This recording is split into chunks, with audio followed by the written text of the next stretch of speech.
Hello everyone. So if you want to check whether your Redmi Pad SE is original or not, so first of all we are to open up our settings.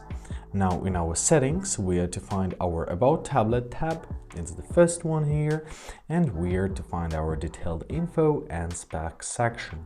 Open it up. Now we are to locate a kernel version.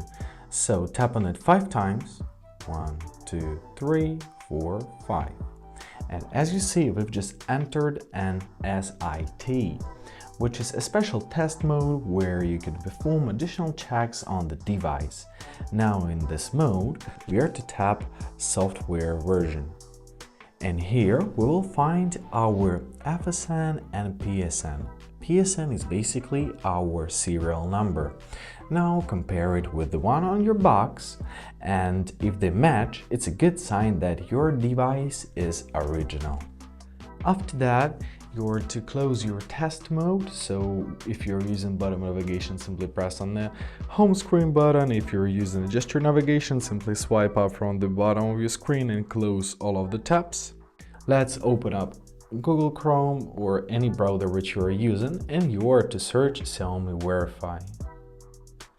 After that, choose your product authentication. And now you're to enter your IMEI or serial number. So if you have your IMEI, enter it. However, this pad doesn't have IMEI in general, so enter your serial number. I've got it copied. Alright, after that, enter your verification code and press verify. And as you see, this pad is a legit and authentic Xiaomi Redmi Pad SE. And basically that's it. I hope this video is helpful. Thank you so much for watching. Have a great day. Don't forget to hit like and subscribe on our channel.